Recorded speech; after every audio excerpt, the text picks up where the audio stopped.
My wife cheated with my daughter's boyfriend. I took epic revenge, divorced her, and changed my life. Before that moment, life had already thrown its challenges my way. I grew up in a small town, working through college and getting by as best I could. Hard work never intimidated me, but I always felt like something was missing. Marriage followed, not out of love but more out of obligation.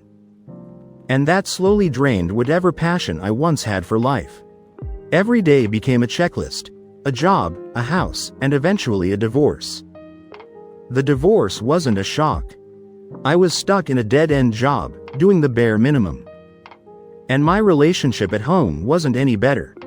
My wife at the time, Sheila, became increasingly distant. And one day, I came home to find the house completely emptied. She had moved in with her lover. And from there, my life began to fall apart. The next few years were a blur of trying to piece together a life that had never been solid from the start. Which brings me to a typical morning in Honolulu, sitting at Starbucks, sipping my usual frappuccino. A daily routine the baristas knew by heart. The air was warm, like it always is in Hawaii.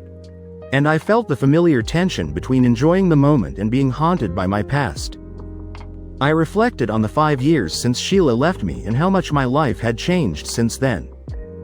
I get a few dirty looks from people in line when one of the girls brings my drink over with a cheerful, "Good morning, Mr. Mitchell." Maybe the tip helps with that. It was a typical Hawaiian day, clear skies with temperatures in the mid-70s and a mild breeze from the west off the ocean. Actually, that's a silly thing to say. Hawaii is in the middle of the Pacific, so the wind's always from the ocean, no matter which direction it's blowing. I sat outside at my small table under a palm tree, which provided just enough shade to protect me from the sun. My driver, Keanu, and I enjoyed the peace and quiet. I was trying to read the Wall Street Journal while Keanu was busy checking his eyelids for light leaks. But today, my mind kept drifting back over the last 5 years. Yep, it's been 5 years since Sheila divorced me and ran off with her lover. Back then, I was living in Western New York, working as a tech for a big manufacturing company. I wasn't the best employee, to be honest. I was below average. I didn't try very hard and wasn't exactly ambitious. Whenever I finished a task, I'd just wait for the next one instead of seeking out more work. I'd usually hide out, just like normal. One day, after finishing my assigned task, I was browsing the web when my supervisor came into my cubicle. "The department manager wants to see you," he said. It was an unusual request, and I felt a bit uneasy. We walked to the elevators together. When we arrived at the manager's office, his secretary, Margaret, asked us to wait. "I believe Mr. Martin is on the phone. He'll see you shortly," she said. That, shortly, turned into a 30-minute wait, the longest 30 minutes of my life. When we were finally called in, we weren't even offered a seat. "Jim," he started, "you've been with us for," he paused to check the papers on his desk, 15 years. "I regret to inform you that we no longer need your services," he continued. "You'll get a year's severance and any accrued vacation in your next paycheck," he added. And that was that. I was fired. What the hell was I going to do now? I was too old to start over. What would I tell Sheila? I packed up my things in a daze. I don't remember much about the next few hours. But I ended up in a bar, downing my 3rd or 4th double. When the bartender suggested I'd had enough, I drove home carefully. No point in getting a DUI, I thought. I pulled into the garage but drove right through the back wall. I figured Sheila must have had some work done to shorten the garage. The noise should have brought her out, but it didn't. When I got to the door, it was unlocked. I opened it to find an empty kitchen. The table, chairs, and even the appliances were gone. My first thought was, we've been robbed. I stumbled into the living room. Everything was gone. The room was as bare as the day we bought the house. My foggy brain didn't register the pile of my stuff in the middle of the room. I climbed the stairs to the bedroom and found the same emptiness. Well, not entirely empty. All my clothes were in a pile on the floor. And the pile smelled bad. I soon realized the stench was urine. The closer I got, the worse it smelled. In my drunken state, I vomited right on top of the pile. I went back downstairs and curled up on the carpet. I can't say I fell asleep, I think I just passed out. When I woke up the next morning, I had the worst hangover ever. My head pounded, my mouth tasted awful, and my body was stiff from sleeping on the floor. I stumbled to the garage and noticed my wife's car was gone. I made my way back to the kitchen, thinking maybe some coffee would help. But there was none, she took that too. It took a few minutes for my brain to fully wake up before I noticed the note on the counter. I picked it up and started reading. "Jim, we've been married for almost 14 years, it began. In that time, you've turned out to be a loser, it continued. You're not a good husband, provider, or lover, it said. You're selfish and only care about your own needs, it added. I've moved in with my lover and will be contacting a lawyer to start divorce proceedings, it concluded. Sheila, it was signed. Well, I guess I knew how the rest of the day would go. Sheila worked as a legal secretary for a big law firm.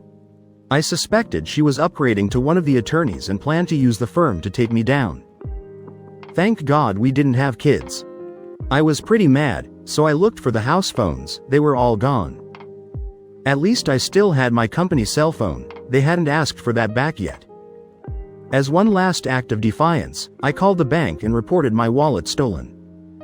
A helpful woman froze all my credit cards, checking, and savings accounts. The debit card was blocked too. I hung up with a smile on my face. Sheila was going to be furious when she couldn't use any of our joint cards. I packed what I could into my car, she had taken all the luggage. I couldn't even find a garbage bag, she took everything. One reason a bar someplace else was my favorite bar was because it was owned by my best friend since childhood. The only person I trusted completely. So I headed there for advice. Bartenders give the best advice, and my friend had an ex-wife, so he might know a good divorce attorney. I also had to figure out how to hide my final check from Sheila, I didn't want her to get it. When I walked into the bar, Martin poured me a double. After last night, I figured you needed one, he said with sympathy. I downed it in one gulp. He looked shocked, I wasn't the type to drink that fast. So I told him everything, starting from when I left the bar the night before.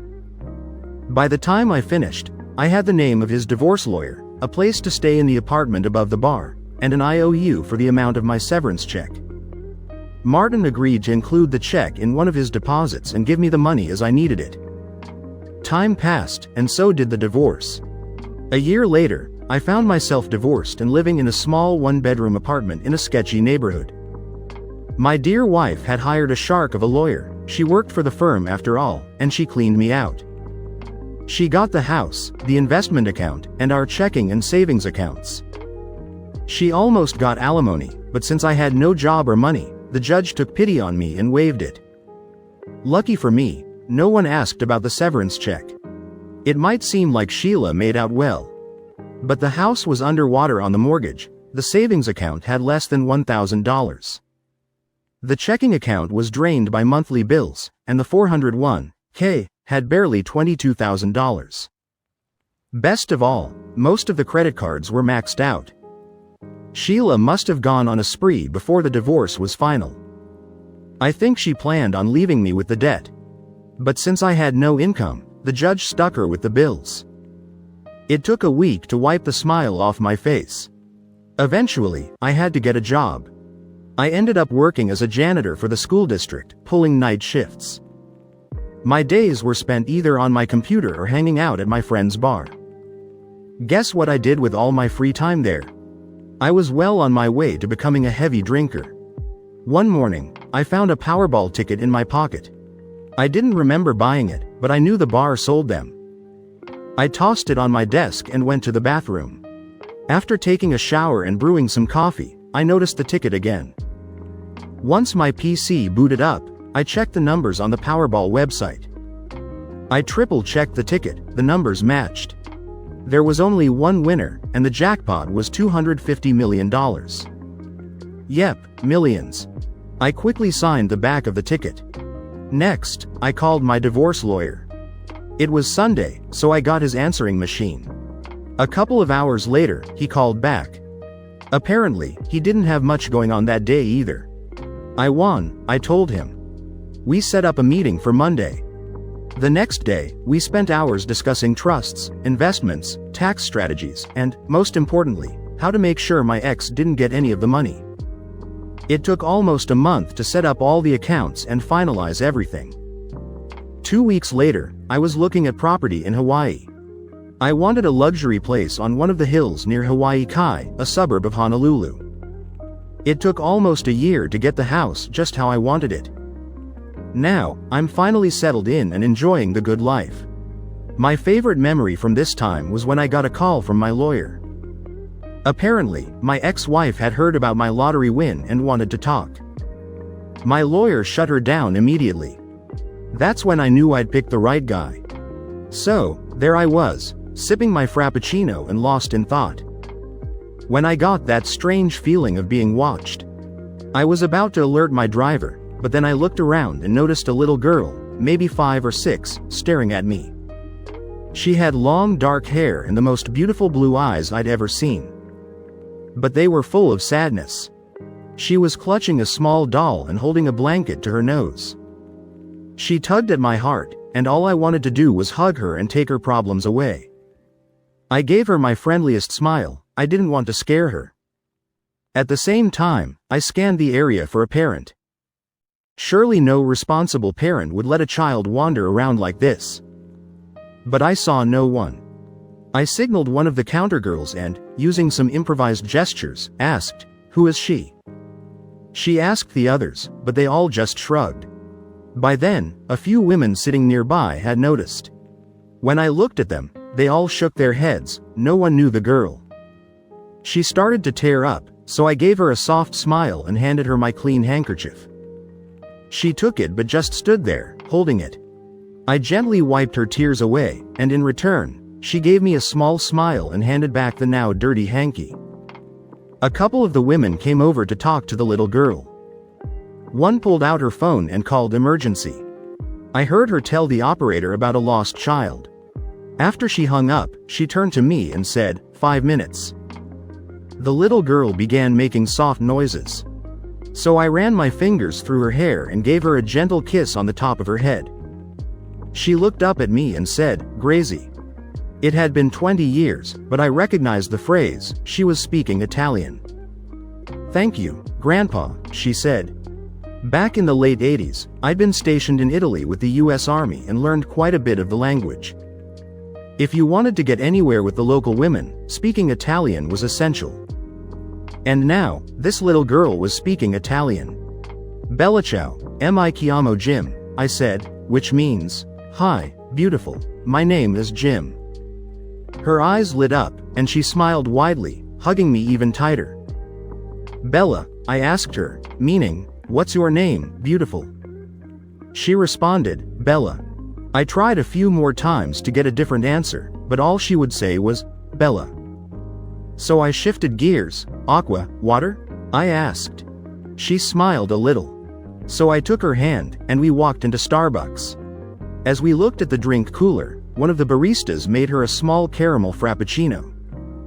After just one sip, Bella was hooked. She smiled at the barista and said, "Grazie." We returned to my table, and Bella sat beside me, sipping her treat slowly. I noticed a Honolulu police cruiser pull up, so I waved at the officers. They came over, and I explained that Bella seemed either lost or abandoned. One officer tried speaking to her in English, but it wasn't working. His frustration was clear. And that's when his partner saw the smile on my face.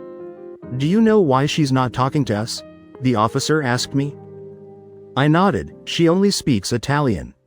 "My Italian is rusty, it's been 20 years, but I've managed a bit," I added. "Do you have anyone who speaks the language?" I asked. At that moment, Bella tugged on my shirt and whispered, "Bono." I understood. "Bathroom," I said, looking at one of the women nearby.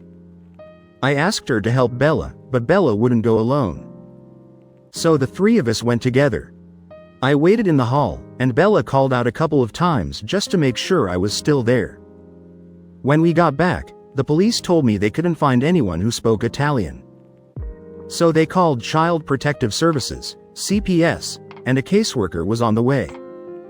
2 hours later, after having lunch with the officers and Bella at McDonald's, she knew exactly what she wanted. We returned to Starbucks. A furious caseworker was waiting for us. Immediately yelling at the officers, "Why did you make me wait so long? You wasted my time," she shouted. The officers weren't having any of her attitude, and soon a shouting match broke out. Bella was scared, so I took her away from the noise. The caseworker saw me and screamed, "He's stealing that child, stop him." I pulled out my phone and made some calls. I had been a major donor to the governor's campaign, and I figured it was time to cash in on that favor. I explained who I was and the situation to one of the governor's aides. The reply was simple, "I'll take care of it." About 5 minutes later, the caseworker's phone rang. She answered it rudely, clearly ready to yell, but suddenly went quiet. I could hear her saying, yes, sir," repeatedly. While she was still on the call, an unmarked police car arrived. I recognized the man who got out. It was the chief of police. He briefly spoke with the officers before walking over to the caseworker. "Hang up the phone, get in your car, and leave, that's an order," he said. "If you don't comply, I'll have you arrested," he added. The caseworker quickly left. The chief then approached my table with the 2 officers and introduced himself. "Did either of my officers treat you poorly or act discourteously during your interactions?"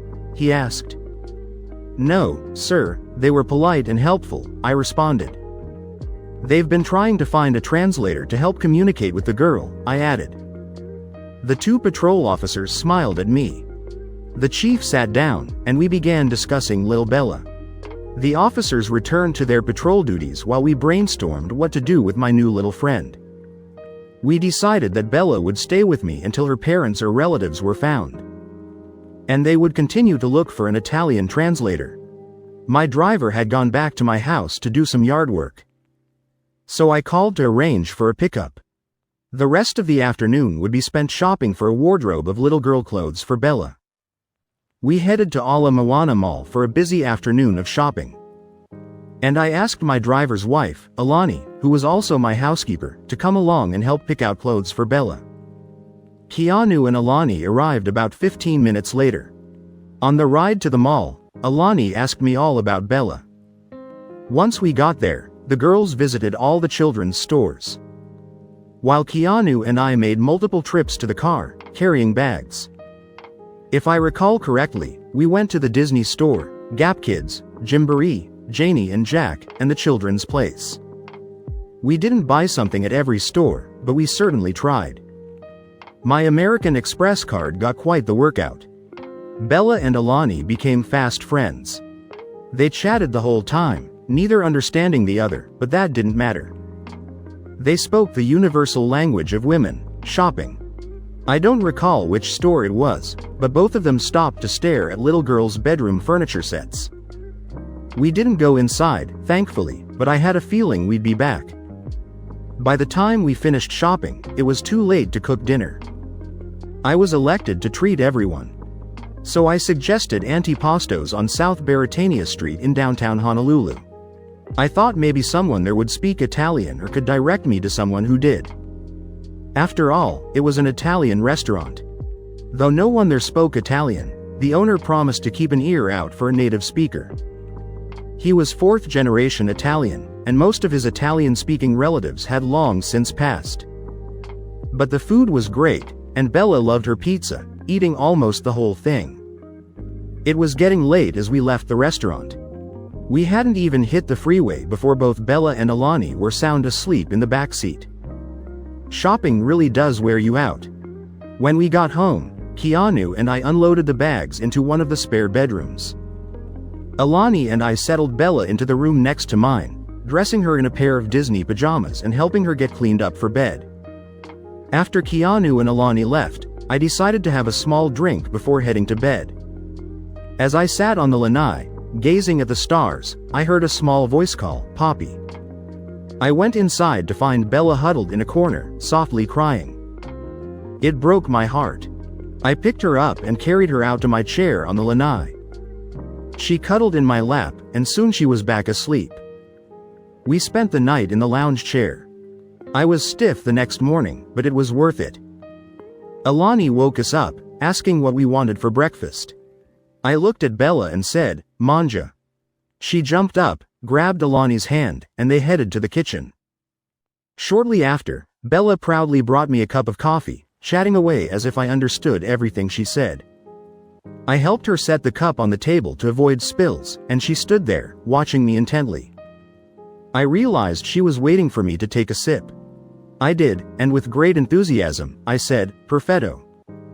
She beamed from ear to ear. I noticed Alani standing in the doorway, watching with a smile. "Way to go, boss, now go take a shower while Bella and I make breakfast," she said. One thing my mother taught me: always listen when a woman gives you an order. So I headed for the bathroom. As I was finishing up, I heard Bella's little voice call, "Poppy, prima colazione, breakfast." When I opened the door, there she was, waiting for me. She took my hand and led me to the kitchen, where the table was set with my finest china. The silverware was placed haphazardly, but I gave her a big thumbs up for that. I got a smile and a hug. After breakfast, I started making calls, pulling in favors and using other forms of persuasion to find a translator. As much as I was getting attached to Bella, I knew there had to be someone out there looking for her. She was too special a little girl to be lost forever. Let me pause and describe my estate. When I bought the property, there was a small guest house behind the main house. Since I didn't have any in-laws, I rented it out to vacationers on a monthly basis. The estate was part of a gated compound with top-notch security. So I charged high rent because of the location and privacy. I usually attracted famous people who wanted to stay under the radar. My current tenants had arrived the night before. All I knew about them was that it was a husband, wife, and their small child. The wife was the breadwinner with a high-profile job on national news. As Bella and I were enjoying breakfast, I heard a voice say, "Excuse me, could I borrow some milk for coffee and our child's cereal?" I knew there wouldn't be any food left in the guest house between renters. We always threw everything out because of the humidity. I smiled and replied, "No, but why don't you all join us for breakfast? I'm sure there's nothing to eat over there, and we have plenty of food," I added. After a bit of hesitation, he agreed and went back to fetch his wife and child. When they returned, we introduced ourselves and sat down to enjoy one of Alani's wonderful meals. I took the opportunity to explain Bella's situation, hoping they might know someone who spoke Italian. Unfortunately, they didn't. But the news anchor was clearly intrigued by the story. We were all enjoying coffee for macchiato. And Alani had brought out a selection of drinks, coffees, teas, and chocolates for the kids. My guests had fun exploring the choices. Suddenly, my house phone rang. Alani answered, then handed it to me. After a brief conversation, "Good morning," I said. A formal voice responded, "Please hold for the ambassador." Then I was placed on hold. A moment later, a man with a pleasant voice and a slight Italian accent came on the line. "Mr. Douglas, I'm the ambassador to the United States from Italy," he said. "I understand you have found the child of one of our citizens," he added. "Yes, sir," I replied. And I explained how Bella had been found and what we'd done so far. He listened quietly until I finished. Then asked to speak to her. I handed the phone to Bella. "Pronto," she said. For the next half hour, she listened and occasionally responded with a "sì" or some rapid Italian that I couldn't follow. Finally, she gave me back the phone. The ambassador summarized their conversation. Bella didn't know her real name, parents, or even her birthday. She'd been kept by her captors in small rooms, chained up since infancy. Her food was placed in metal bowls on the floor, and she was only allowed to wear the shift she was found in. She had only ever been called girl. The only name she knew was Bella. The ambassador said they were sending a representative to investigate her background further. He added that they had looked into my background and decided that Bella would stay with me until her situation was resolved. The representative would arrive in 3 days and stay with us during the investigation. Bella and I were both agreeable to the plan. I spent the next hour answering questions from everyone at the table. When they finally finished, the chief of police showed up. I filled him in on the morning's events. Somehow, it was decided that Bella needed a proper little girl's bed. Guess who got volunteered to buy one? Keanu brought the car around while Alani dressed Bella. Our renters decided to join us at the mall. Though I suspected the husband wasn't thrilled about spending his vacation day shopping. With little effort, I convinced him to spend the day at the golf course instead. We all fit comfortably into my Bentley. I drove us to Ala Moana Mall while Keanu dropped the husband off at the golf course. Bella recognized the mall. And when I told her we were getting her a bed, she cried tears of joy. She practically dragged me to the store where she'd seen the pink bedroom set the day before. Ala Moana is a big mall, but Bella navigated it like a pro, leading us straight to the store without a single wrong turn. I'm convinced she'll be a fantastic shopper when she grows up.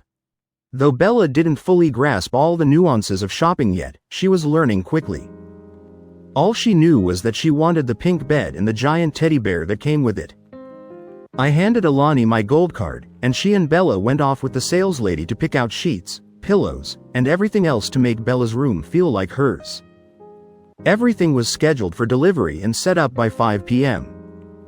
Bella would be sleeping in her very own pink princess bed that night. We were a happy bunch, so we stopped at the food court for some junk food and ice cream. Bella was overwhelmed. She had never seen anything like the food court. She wanted to try everything. But Alani, ever the health food enthusiast, quickly put a stop to that.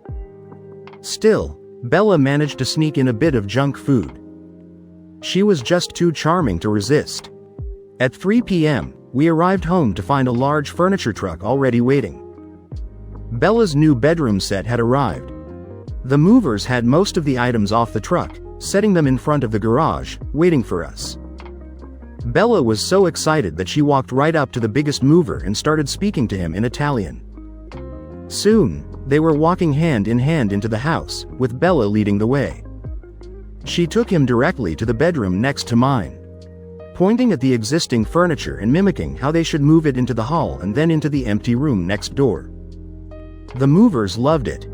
Before long, Bella was in charge, directing the movers, who were happy to follow her lead. By 6 p.m., everything was set up just as Bella wanted. I walked the movers out to their truck and handed each of them $100 as a tip. At first, they tried to refuse, saying Bella was a joy to work with and the tip wasn't necessary. But I insisted, and they eventually accepted. Back inside, Bella, Alani, and my renter began organizing Bella's clothes and belongings into the drawers and storage spaces. Although we had bought what seemed like a lot of clothes, the drawers still looked quite empty. Once everything was put away, I realized more shopping trips were in my future. I sent Keanu to pick up food and retrieve the golfer, while Bella gave me a tour of her new room. The giant teddy bear was placed in the center of her bed, holding her little doll in its arms. Bella walked over to the bed, pointed to the big bear, and said, "Poppy." Then she pointed to the doll and said, "Bella." That simple gesture moved me to tears. Bella reached into her dress pocket and pulled out the handkerchief I had given her the day before. She came over, pulled me down to her level, and gently wiped my tears away. That night, I wore pajamas to bed, knowing I might have a visitor in the middle of the night. Sure enough, I did. This time, though, Bella wasn't scared, she just wanted to cuddle. Later that week, I received an email from the Italian embassy, giving me the flight number and arrival time for Bella's tutor, Miss Gina Castillo. Keanu and I waited in the arrival lounge. When Gina came through the gate, she was stunning. Dark hair, olive skin, dark eyes, and about 5'6" tall. I'm not great at guessing a woman's weight, but she had a perfect figure. And the business suit she wore only enhanced her looks. "Wow," I muttered, trying to hide my surprise. We exchanged the usual greetings, and after everyone was introduced, Gina squatted down to introduce herself to Bella in Italian. They chatted for a good 5 minutes. When Gina stood up, Bella was holding her hand. I felt a slight pang of jealousy. But Bella quickly pulled Gina over to me and took my hand as well. We left the airport with Bella walking between us, holding both of our hands. At baggage claim, Gina pointed out 2 small bags. I thought, not much luggage, and hoped she was having more sent later. When we got home, Keanu took her bags to one of the spare rooms. While Bella gave Gina a grand tour, proudly showing off her pink bedroom. The afternoon was busy. Bella and Gina talked non-stop, even through dinner. They disappeared into the back of the house, and about an hour later, they reappeared. Bella was in her pajamas, and Gina wore a long housecoat. Both looked fresh and clean. Bella kissed me goodnight and said something to Gina in Italian. Gina laughed and turned to me. Bella wants to know if you're still going to tuck her in or if you'll be tucking me in instead, she teased. I must have looked shocked because Bella said something else, and Gina laughed again. Bella also wants to know if it's still okay to climb into bed with you if she gets scared or if I'll be upset about it, Gina explained. She seems to think we'll be sleeping together, she added, clearly amused by the situation. I was stunned, trying to think of what to say, while Gina just smiled. After tucking Bella into her new bed, I went looking for Gina and found her on the lanai, sipping a glass of wine. I poured myself a strong Crown Royal on the rocks and joined her. We need to talk, I said. Gina gave me a serious look. Absolutely, she replied. I've learned a lot about Bella today, she began. I'm angry, I said. She chuckled. I was just teasing earlier, you need to relax. First of all, Bella has never had any formal education or maternal bonding, she said. She's essentially raised herself. Her language skills are similar to a 4-year-old's, she continued. She's never been taught basic hygiene, and she's never received affection in her entire life, she added. I nodded as I processed what she was saying. Well, her language didn't seem that far off. I figured she was around 5 or 6, I said. Gina shook her head. Sorry, but based on what I can tell, she's closer to 10 or 11. Gina went on to explain her qualifications as a child philologist, educated in Rome and Switzerland. Bella was essentially a blank slate, and we had the opportunity to help shape her into a productive member of society. I was determined to help. Bella thinks of this place as hers too, Gina noted. You need to be careful how you refer to it around her, she added. I was still trying to process her age, but Gina kept going. Next, I'll begin teaching her English, she said. As her English improves, I want you to start reading to her at bedtime, she continued. It will help her learn the language and also help her understand affection, she explained. We need to mimic the early bonding experiences children usually have, she added. I can do that, I said, feeling proud. The next step is to model affection between adults. Hand-holding, simple kisses, hugs, and touches, she said. It sounds like you've set up a lot of work for us, I said. How long will you be staying, and does your husband or boyfriend mind? I asked, hoping I wasn't crossing a line. She smiled. I don't have anyone in my life right now. As for how long, we'll see, she added. Get some rest, and make sure Bella joins you if she gets lonely, she said. I must have looked confused, so she clarified, not me, Bella. In the following weeks, Gina fit seamlessly into the household. She and Bella were inseparable, like 2 parts of a whole. Wherever Bella was, Gina wasn't far behind. Gina was patient, always teaching Bella, blending Italian and English in a smooth rhythm. Soon, Bella began answering more in English. The next surprise came when the UPS driver delivered several boxes full of school books. Gina had arranged for homeschooling. Bella was eager to learn, diving into the lessons with excitement. Gina set up a little classroom in one of the spare rooms. And they spent at least 4 hours each morning on Bella's education.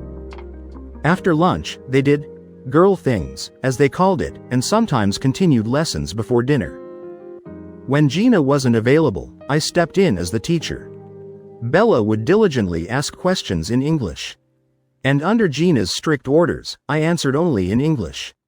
Bella would sit with her Italian-English dictionary, flipping through pages, trying to understand my responses. The more she flipped, the more I knew I had confused her. But every day, her comprehension grew, and my pride in her progress did too. 2 months flew by, and I was truly impressed by Bella's improvement.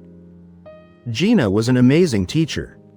One morning during breakfast, I got a call from Washington, D.C. It was the Italian ambassador. It turned out that we had become the talk of morning news shows. My renter, the news anchor, had done a feature on child abductions, with Bella as the focal point. There were clips of Bella smiling, holding hands with Gina and me, and footage of her at Starbucks and the mall.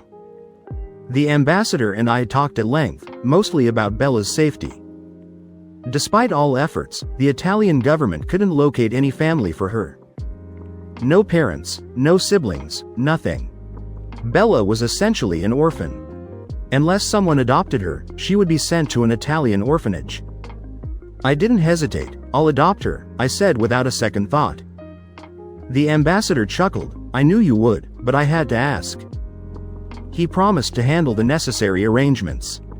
But his next question caught me off guard. "What about Gina?" "Once you adopt Bella, her role will end. She's attached to the embassy," he said. I was stunned. Bella would be devastated if Gina left. "Could we get her a work visa? I could hire her as a tutor," I suggested. The truth was, I enjoyed having Gina around. She was more than just a tutor, she had become a vital part of the household. And if I was being honest, I felt a growing connection between us. The ambassador said, "Talk to her and let me know." That night, after Bella went to bed, Gina and I had our first serious conversation. I told her about my decision to adopt Bella. I expected her to be happy, but instead, she exploded. "You're a good man, Jim, but you're an idiot," she yelled, her Italian temper flaring. "Do you even understand the responsibility of adopting her?" she continued. "You can't just make such a huge decision without considering the consequences," she said. She paced, clearly angry. I stood there, speechless. "I just want to give her a family, a real chance at life," I said. She stopped and softened her tone. "I know your heart's in the right place. But this isn't just about you or Bella, it's about her future, and we need to make sure it's the right decision for her," she added. We talked late into the night, going over every aspect. Ultimately, we agreed the decision should be Bella's. She had to choose me, or it wouldn't work. For the next month, Gina was distant. I felt like I was walking on eggshells, unsure if I had ruined everything. Then one morning, when Keanu and I returned from grabbing coffee, Gina and Bella were waiting at the door. Bella ran to me, hugging me tightly, while Gina wrapped her arms around my neck and kissed me. "You're a wonderful man," Gina said softly. "The ambassador called. The papers are being FedExed," she added. "Papers?" I asked, confused. "Don't act dumb," she smiled. "I know you've been planning everything, adopting Bella and arranging my visa so I can stay," she said.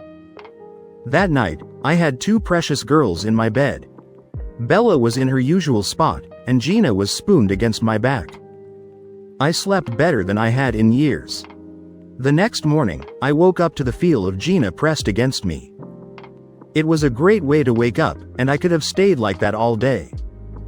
But Bella was curled up behind me, so I had to move carefully. As I slipped out of bed, I heard both of them grumbling in unison. I went to the bathroom, shaved, and got in the shower. Halfway through, I felt a draft. Gina had pulled back the curtain, smirking playfully. "Not bad," she teased before leaving. I started to respond, but then I heard Bella's voice outside. I made a mental note to research summer camps for Bella so Gina and I could have some alone time. But it turned out there weren't any overnight camps nearby. The next couple of years flew by. Bella started calling Gina and me, Mommy, and Daddy, without us even noticing when it began. Gina moved into my bedroom permanently, and Bella stopped coming to our room at night. Our little family was becoming more solid. Bella began attending school with kids her age and fit in effortlessly. She made friends easily, and soon our house became the go-to spot for her friends. Every weekend, at least a couple of her friends stayed over. Alani loved it, since her grandchildren lived in California. Bella and her friends became like her own grandkids. One time, I asked Alani if taking care of so many kids was too much for her. Big mistake. I quickly learned Hawaiian women have tempers and are very skilled with knives. One Sunday, Bella sat on my lap and looked up at me with her big blue eyes. "Poppy, when are you going to ask Mommy to marry you?" she asked. "You know she loves you, and you love her," she continued. "Besides, I want a baby sister or brother before you're too old," she added. Her words floored me, but after a moment, I realized she was right. "You're right, Bella," I said, pulling her close. "How about you help me pick out a ring?" I suggested. Her eyes lit up, and she eagerly nodded. The next afternoon, after school, we went ring shopping. Bella had a list of all the jewelers on the island and insisted on visiting every single one. What Bella wanted, Bella got. After weeks of shopping, we ended up back at the very first store we had visited. The ring we chose was simple but elegant, a single diamond surrounded by small birthstones representing Bella, Gina, and me. The jeweler even offered to add more stones if we had more children, which made Bella's face light up. She approved, and I paid for the ring. Once the ring was settled, Bella took charge of planning the proposal. "Poppy, you're the best dad, but you don't understand women," she said. "I'll handle the proposal," she added confidently. And plan she did. She and Alani worked out every detail for a special dinner. They chose the anniversary of the day Bella first found me at Starbucks. A date that held meaning for both of us. On the evening of the proposal, Alani outdid herself with a delicious dinner. As dessert was served, Alani placed the ring box on Gina's plate. Gina stared at it, tears streaming down her face, without even opening the box. Bella, being Bella, broke the silence. "Well, aren't you going to open it?" she asked with a grin. Gina shook her head, still crying, and didn't move to touch the box. Bella looked at me, frustrated. "Well, ask her already," she demanded. So I did. "Gina, will you make me the happiest man in the world and marry me?" Not the most poetic proposal, but I'm no Shakespeare. Then Bella chimed in, "Say yes, so you can start making me a brother or sister." Gina picked up the box with trembling hands, tears still falling, and whispered, "Yes, yes, yes." The next 3 months were a whirlwind of wedding planning. Gina and Bella obsessed over every detail. They chose a beautiful park in Waikiki for the ceremony and even arranged for a Catholic priest to officiate. The reception was set at my country club. And the guest list quickly ballooned from 200 to over 400. Bella was the bridesmaid, and Keanu was my best man. Close friends and even some of Gina's colleagues from the Italian embassy in Washington were invited, with all expenses covered. Gina's family from Italy, her sister, brother, and their families, were invited as well, along with a few distant cousins. I ended up renting several floors of a beach hotel for the out-of-town guests. The cost? Let's just say it was better not to think about it. When it came to the wedding dress, I wasn't allowed to do anything except pay for it. But I did join Gina and Bella to pick out tuxedos. I thought it would be a quick decision. How wrong I was. Gina and Bella spent the entire afternoon making sure my tuxedo was perfect, nearly driving the poor tailor to a nervous breakdown with all the changes. Thankfully, it was a simple black tuxedo with a white shirt.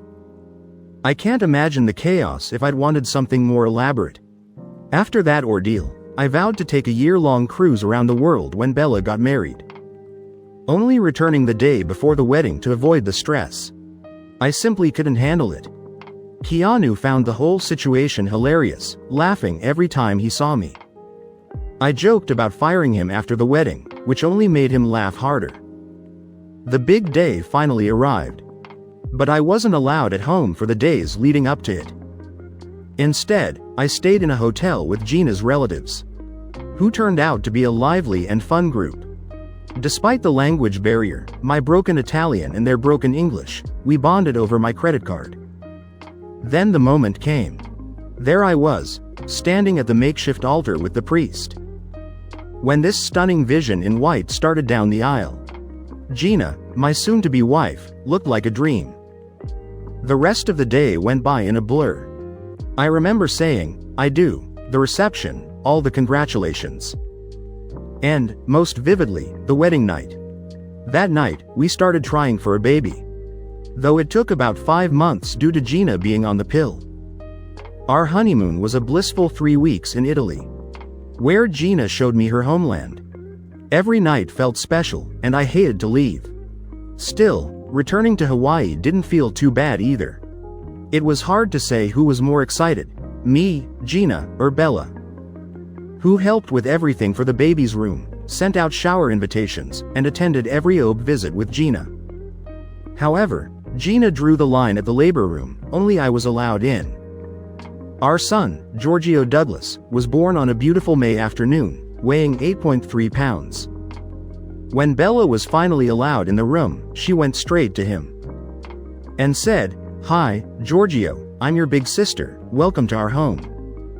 The nurse let Bella hold him briefly before handing him to Gina for feeding.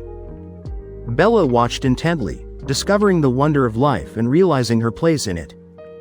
The hospital stay lasted 2 days, which felt like an eternity for Bella.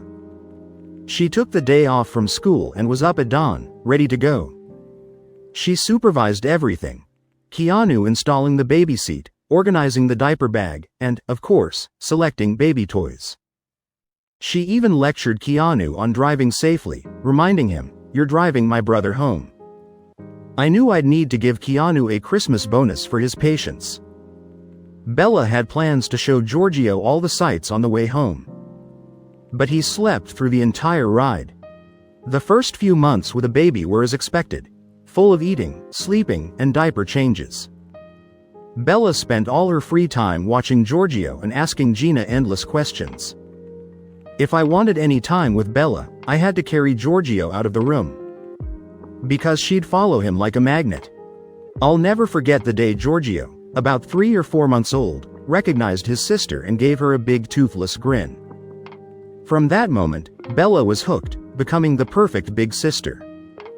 Whenever Bella's friends came over, they were treated to endless stories about Giorgio's latest milestones. Being girls, they loved it. It was adorable to see them gather around during diaper changes. Though it was even funnier when 1 or 2 got caught in a shower during the process. They'd complain, of course, but they adored him. A year went by without any major events.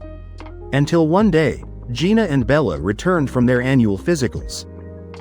Bella was unusually quiet, and they disappeared into Bella's room with a pamphlet from the doctor.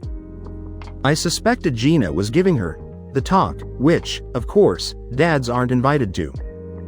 They spent the whole afternoon in Bella's room.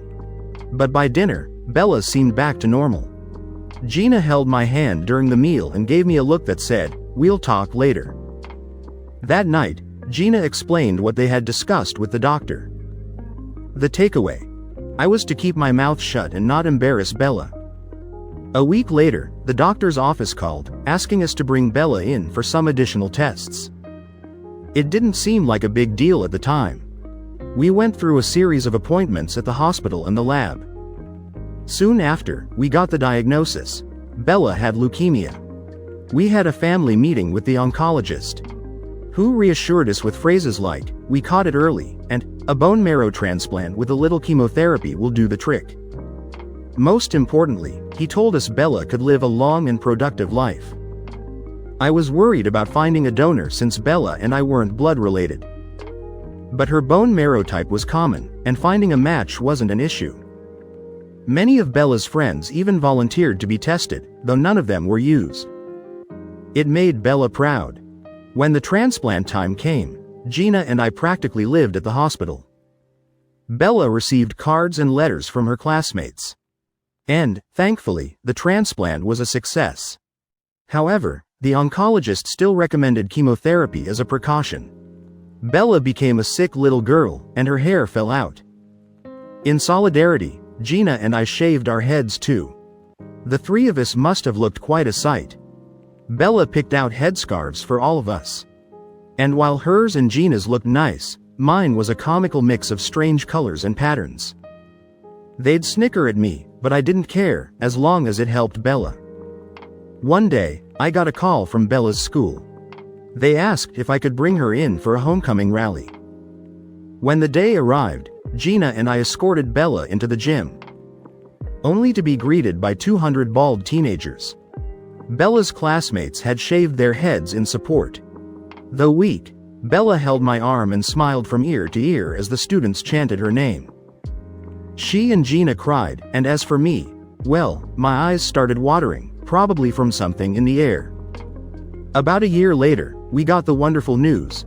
The chemotherapy had worked, and Bella was declared cancer-free. Just in time to start high school. We were overjoyed. That night, I overheard Bella telling her 3-year-old brother that she would be there to help him grow up. I cried my eyes out. I hadn't realized until then that Bella had been contemplating death during her illness. Bella and Giorgio became inseparable after that. Wherever one went, the other followed. It got to the point where Gina and I decided to enroll Giorgio in preschool, giving him new experiences to share with Bella when he got home. Their bond grew even deeper, and the years flew by. Gina and I also grew closer, especially after going through Bella's illness together. Our relationship became like that of an old married couple. Still physically intimate once or twice a week, but no longer cuddling on the couch every night. Bella's sophomore and junior years passed quickly. And soon we were discussing college plans. Bella didn't want to leave home. So she applied to Brigham Young University, Hawaii, which had a gorgeous campus near the Polynesian Cultural Center. During the Christmas holidays, I noticed Bella wasn't her usual cheerful self.